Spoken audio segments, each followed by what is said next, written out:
Bonjour à toutes et à tous, j'espère que vous allez bien. Dans cette vidéo, on se retrouve cette fois pour réaliser votre premier pop-up, votre premier formulaire de capture. Dans cette vidéo, je ne vais pas aller dans les détails exactement de comment, en théorie, réaliser un bon pop-up qui convertit jusqu'à 10% de vos visiteurs. Pour cela, je vous invite à voir mon autre vidéo qui est parfaitement faite pour ce sujet.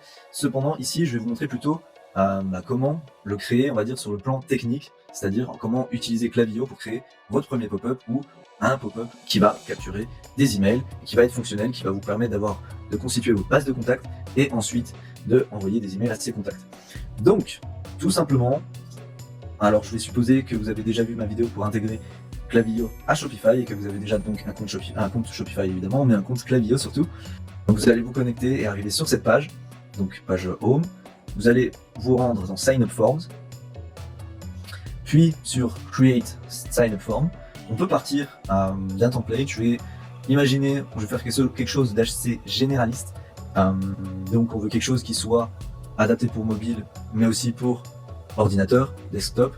Donc on va faire attention à ce qu'il y ait cette icône-là. On peut sélectionner pop-up. Je vais vraiment sélectionner que les pop-up pour le coup.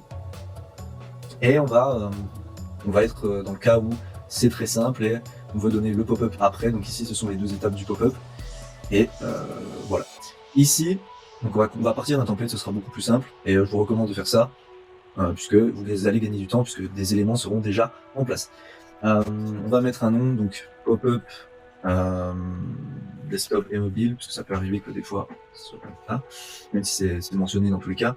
On va sélectionner la liste, la liste sur laquelle on va faire opt-in les nouveaux arrivants. Donc ici, newsletter. On clique sur Create Form.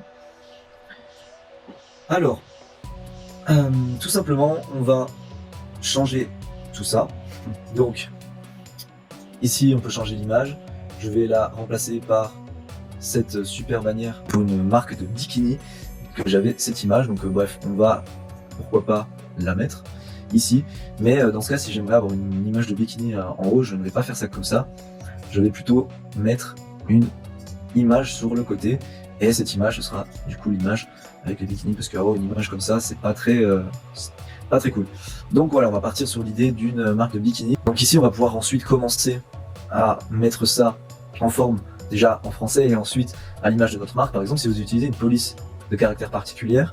Donc voilà, j'écris un texte très basique en français pour commencer, mais je fais une pause ici simplement pour vous montrer en fait comment instaurer une police d'écriture personnalisée, puisque c'est très important d'avoir cette cohérence entre votre site et un pop-up. Je trouve qu'un pop-up, mais je pense que c'est juste une règle immuable du design et de l'expérience client. Un pop-up qui n'est pas cohérent et qui fait tâche par rapport à votre site, ça fait scammy, ça réduit le capital confiance et c'est pas très joli à voir. Donc on veut pas du tout ça, et ça passe entre autres, au-delà d'utiliser les mêmes couleurs, la même charte graphique, le même style graphique, ça passe également par du coup la police d'écriture qui est similaire. Comment ajouter du coup une police d'écriture si elle n'est pas disponible par défaut ici?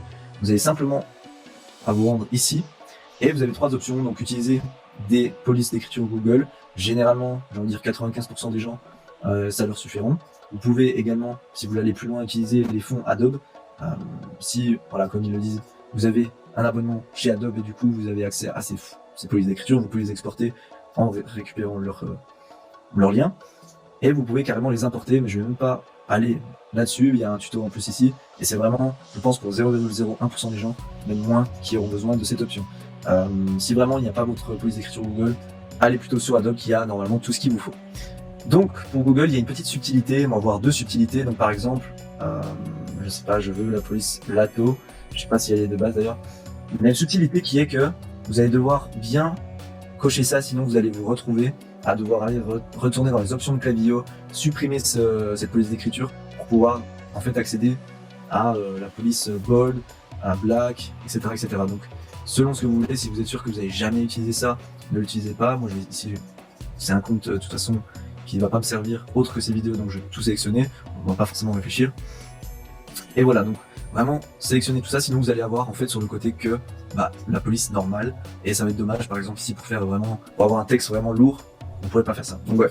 Donc la deuxième subtilité, c'est que vous allez devoir sélectionner un fallback font. Qu'est-ce que c'est? C'est une police d'écriture qui va être chargée à la place de la police que vous aurez choisie quand cette police d'écriture ne pourra pas être affichée par le navigateur ou l'ordinateur tout simplement, enfin l'application qui ouvre les mails chez le client ou le lecteur du coup.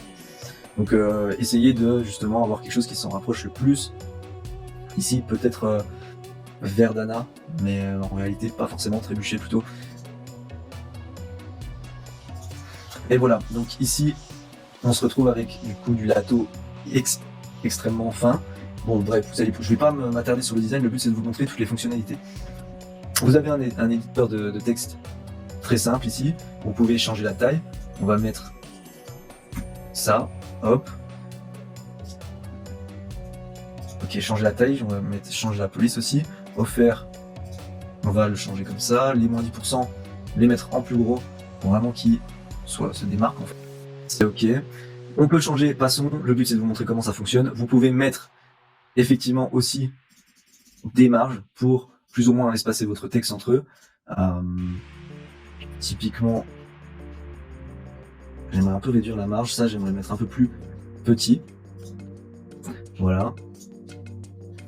Là par exemple, en plus du texte, vous pouvez mettre une couleur de fond, vous pouvez mettre du coup une marge sur les côtés, en haut, etc. Vous pouvez également faire en sorte que un bloc comme ceci ne s'affiche que sur desktop, ou que sur ordinateur ou que sur mobile. Ensuite, par exemple, typiquement, là ici, j'aimerais rajouter un prénom, enfin un formulaire pour que la personne mette son prénom. On va aller dans ici, on retourne en arrière jusqu'à ce qu'on arrive ici. On ajoute un bloc. Donc, ça va être tout simplement texte input. On va le mettre juste en dessous. Là, normalement, là, il y a un truc, c'est que pareil, on veut que ce soit quand même ensemble visuellement. Donc, on va baisser, on va enlever la marge. Du coup, entre les deux, on va mettre 5 de marge entre les deux boutons. Là, on voit aussi qu'il y a la longueur qui n'est pas pareille. Pourquoi? On va voir la différence. C'est que là, il y a à peine plus de marge sur les côtés. Et voilà, maintenant, les deux boutons sont similaires. Je vais quand même mettre un peu plus de marge. Donc, en laissant les 10 ici. Voilà. On reviendra sur le bouton quelques secondes après. Je vais finir ça. Je vais juste ça. Donc, on va mettre votre prénom ici. Pour changer l'intérieur du formulaire. Ici, on va mettre votre prénom, histoire que la personne sache à quoi rentrer là-dedans et que ce soit beaucoup plus... J'aime bien mettre votre email, votre prénom, puisque ça met la personne au centre de l'attention, entre guillemets. Ici, par exemple, vous avez mis votre prénom, donc vous allez corréler ça à la propriété first name. Vous pouvez faire en sorte que ce soit obligatoire ou non. L'email c'est forcément obligatoire de toute façon.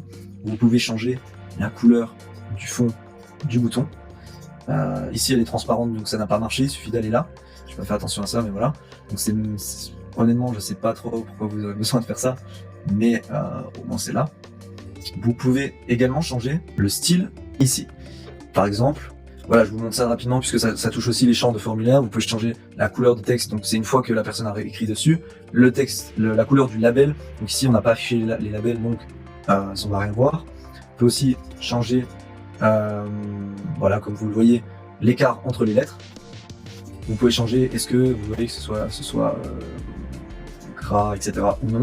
Alors là, je trouve que j'ai mis quelque chose d'assez un peu trop voyant, donc je vais mettre, on va le rapprocher un peu plus du blanc pour pas que ça attire toute l'attention, parce que l'attention on veut quand même que ce soit là, on veut quand même qu'elle soit ici, voilà, hop, mais toujours avec ce rappel de couleur, je trouve que c'est intéressant. On peut changer la police encore une fois ici, on va retrouver encore l'ATO, on va laisser l'ATO, on peut mettre ça plus petit également, et voilà. Globalement c'est tout, je vais vous montrer comment après ça fonctionne ça, de toute façon. Alors, ici on a encore une fois une police à changer, on peut la mettre en black. Obtenez vos, ou alors obtenir le moins 10%. Voilà, on met quelque chose. Maintenant les boutons, vous avez plusieurs choix. Donc typiquement si vous voulez faire par exemple un pop-up avec plusieurs étapes, par exemple, où vous voulez driver de l'engagement et simplement dire ok, est-ce que vous voulez une surprise? Oui, non. Eh bien vous pouvez faire tout à fait ça en mettant submit form, mais du coup en rajoutant une étape, par exemple blank step. Je vais le faire là, que vous pouvez mettre avant, et simplement voilà. De base ça vous met de toute façon next step, et là vous allez pouvoir choisir submit form, after submit show next step, tout simplement, et ça va vous montrer du coup la prochaine étape qui est l'email d'opt-in. J'ai testé ça avec des clients et honnêtement ça marchait plutôt bien. De demander est-ce que ça vous intéresse d'avoir 10%? Oui, la personne s'est déjà engagée, elle a déjà cliqué une fois, ok, elle se pied dans la porte en fait, se fait un peu prendre dans le tunnel et a plus de chances de mettre son email. Donc vous aurez compris pour les actions de bouton ce que vous pouvez faire. Vous avez également l'occasion ici pour ce bouton, puisque c'est une étape d'opt-in ici, de rechanger la liste email si jamais vous voulez changer la liste email vers laquelle ça renvoie vos contacts. Sans devoir refaire tout un pop-up. Vous pouvez également ajouter d'autres informations à la personne qui va opt-in, des informations du coup qui sont pas visibles, comme le montre ici. Et du coup forcément ce sera des informations un peu limitées puisque la personne ne vous aura pas donné l'information que potentiellement vous voulez. Vous pouvez mettre d'autres champs de formulaire si vous voulez, mais par exemple vous allez pouvoir, comme par défaut, dire d'où vient ce contact. Ici, du coup du pop-up desktop mobile puisqu'on l'a appelé comme ça. Donc honnêtement, si vous commencez, vous n'avez pas besoin de vous prendre la tête avec ça. Vous pouvez changer le texte du bouton, changer la police, la taille, etc. Donc changer le style d'écriture classique, le style du bouton, donc c'est ici que vous changez la couleur. Vous pouvez aussi avoir une couleur qui change en fonction de quand on passe la souris dessus. Par exemple, si vous voulez mettre quelque chose de plus clair, typiquement. Le texte aussi peut changer au passage avec ce over text color. Vous pouvez changer l'arrondi des bords du bouton. Vous pouvez mettre un style sur, par exemple avec un bord sur le bord du bouton, par exemple pour que ce soit plus visible. Alors pourquoi? Ah oui voilà. Vous pouvez mettre ça, bon honnêtement c'est pas... À part si vous avez un style vraiment particulier, donc là je l'ai mis très gros, c'est pas très joli. Mais par exemple comme ça peut... Dans un certain design ça peut être utile on va dire, ici pas vraiment. Vous pouvez mettre ce bouton en plus petit, etc. Honnêtement, je vous recommande pas de faire ça.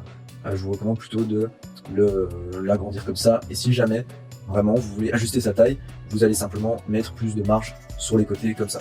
Voilà. Ici, on peut voir que ce bouton-là, en fait, que ce non merci, c'est un bouton en réalité juste. Ils ont caché la couleur, ils ont rendu la couleur transparente pour qu'on ait l'impression que ce soit juste un non merci.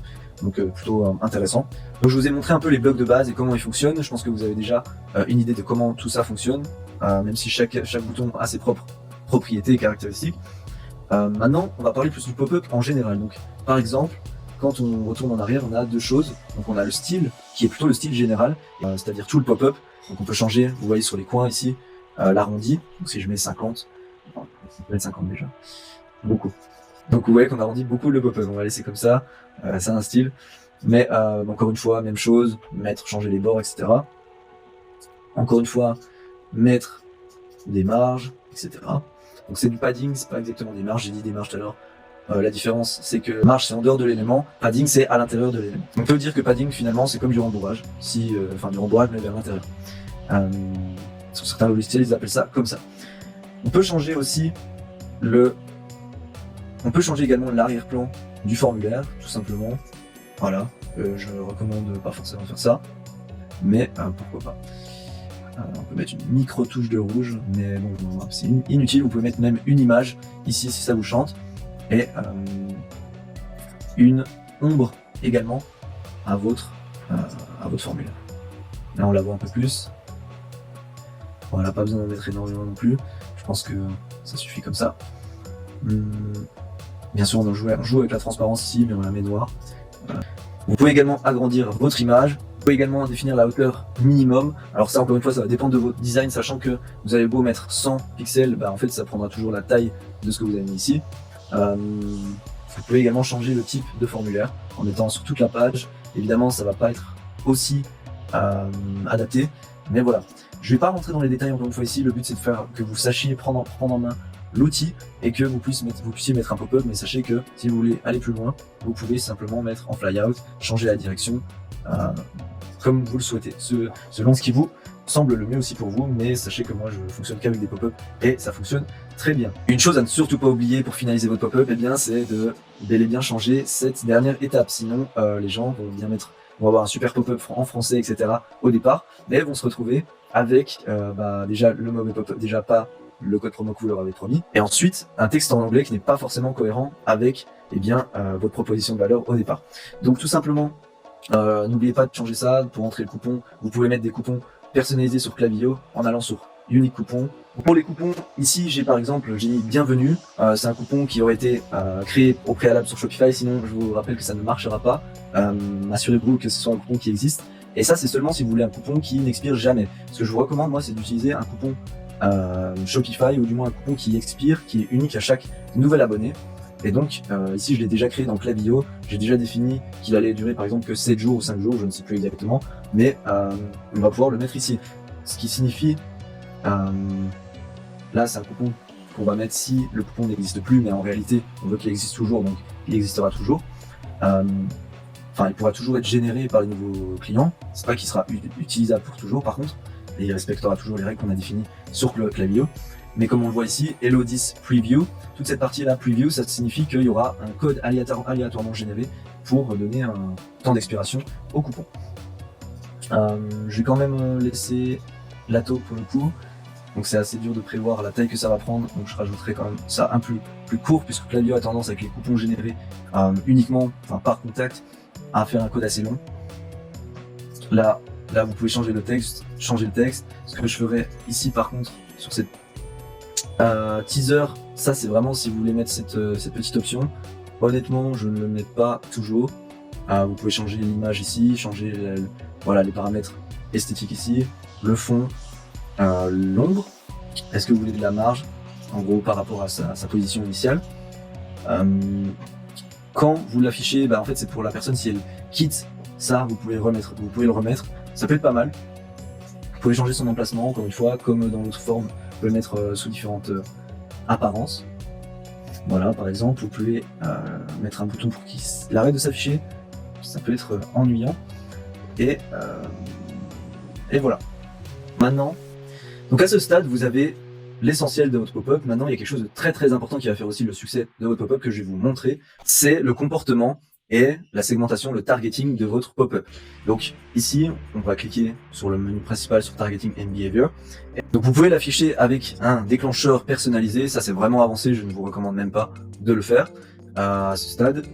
Vous pouvez également afficher sur le chargement de la page, donc au-delà d'un certain jour. En fait, pas du tout, même pas. Dès que la page s'affiche, ça va afficher le pop-up, donc c'est assez agressif. Je recommande pas ça non plus.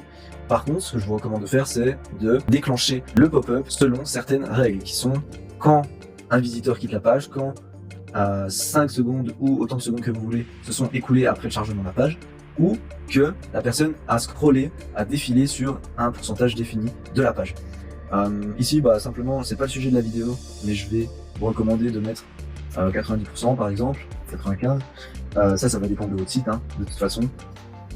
En général, ça fonctionne, c'est plutôt une bonne idée. Si la personne scrolle en bas, c'est qu'elle veut voir ce qu'il y a, et c'est qu'elle a vu aussi qu'elle a été exposée à votre copywriting, à votre marketing, à votre page, à votre landing page. Donc c'est intéressant. On veut également inévitablement que la page s'affiche au bout d'un certain temps. Ce temps, c'est à vous de le déterminer selon votre boutique, encore une fois, selon votre entonnoir de vente. Ça va dépendre de votre data, tout simplement.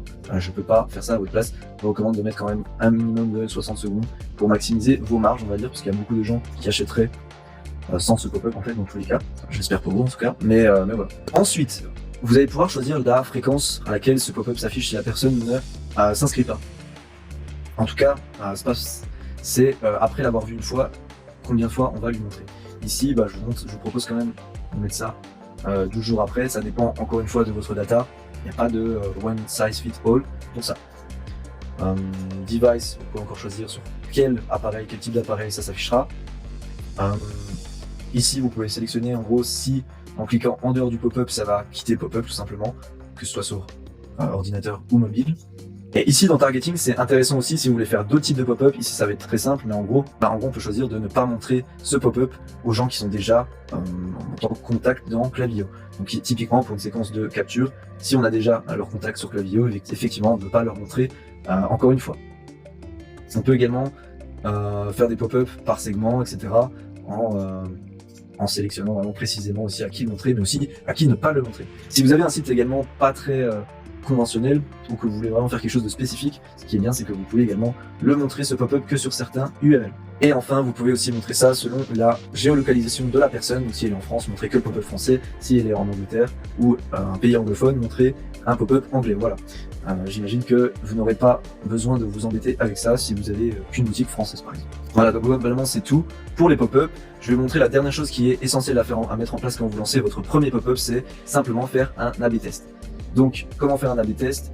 Vous allez cliquer sur Create A/B test en haut, ici, pas de grande surprise. Vous pouvez faire, honnêtement, laisser le test comme ça vous montre la date, c'est pas mal du tout. Et ensuite, vous pouvez mettre plusieurs variations et changer du coup le nom du pop-up. Par exemple, on va mettre pop-up copy B ou alors 15%, allez 15%. Bon, ça c'est pas un bon exemple parce que ne testez qu'une seule chose à la fois évidemment avec vos pop-up, sinon vous n'allez pas savoir quel est le facteur déterminant dans une hausse de performance ou pas. Mais on va mettre donc le copy est le même, mais dans un pop-up on donne 10%, dans un pop-up on donne un e-book par exemple. E-book, voilà, comme ça on les identifie très simplement. On peut créer le test. Donc là c'est vrai qu'il y a toujours cette chose là, on peut créer, donc tester aussi avec l'étape supplémentaire également. Là ça m'a sauvegardé cette I2 background dont je ne veux pas. Bon c'est juste perfectionniste qui me fait changer ça. Mais voilà, là on peut voir du coup, ensuite une fois que vous avez créé votre A/B test, quelle variation de l'A/B test vous contrôlez. Donc ici on a dit que c'était que l'e-book, on peut mettre l'e-book offert, etc. Faites en sorte aussi que on attribue un tag, par exemple. Alors là, je sais pas pourquoi le design a changé, il n'y a plus cette marge, c'est un peu n'importe quoi. Il n'y a plus les mêmes marges, peut-être que je n'ai pas sauvegardé le pop-up précédent, bref, peu importe. E-book offert avec votre première commande, non.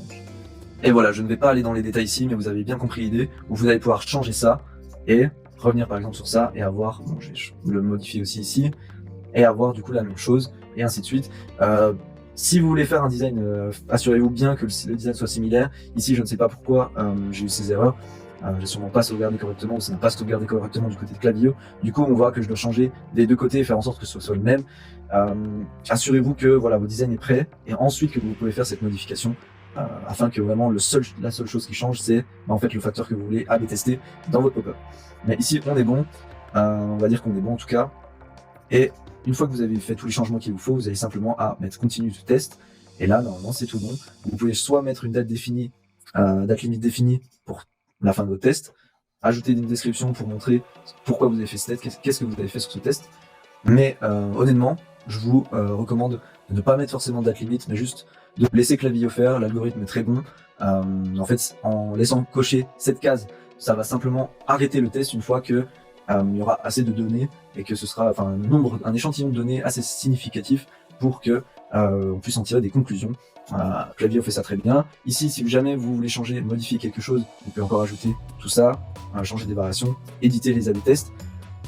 Vous pouvez également définir si vous allez donner plus, par exemple d'e-book, en faisant 80%, enfin, si vous voulez favoriser en fait une variation ou une autre. Par exemple, c'est surtout en fait dans le cas où vous faites 3 variations plus de 2 variations, potentiellement ou pas, que vous allez répartir différemment. Voilà, si vous voulez tester plus d'une certaine chose ou d'une autre. Globalement, c'est tout bon. On va dire que tout est prêt.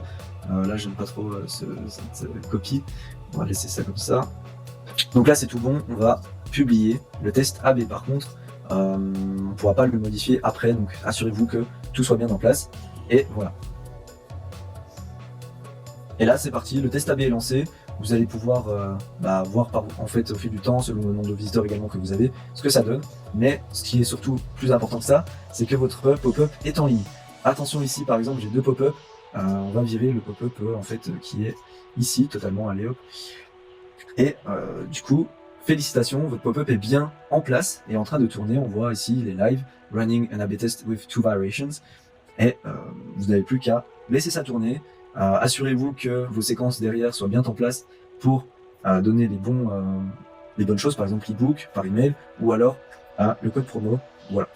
Donc c'est tout pour moi, j'espère que cette vidéo vous aura bien tout appris sur la création d'un pop-up à travers Klaviyo. Si vous avez une quelconque question, n'hésitez pas à me les poser en commentaire, à me donner un feedback également, qu'il soit positif ou négatif. Si vous avez besoin d'aide personnellement, n'hésitez pas à me contacter avec mes infos de contact en description, ou alors à simplement réserver un appel avec moi, je me ferai un plaisir de vous aider. En attendant, eh bien, je vous souhaite une excellente journée, j'espère que cette vidéo vous aura aidé. Je vous dis au revoir, c'était Nicolas, à très vite.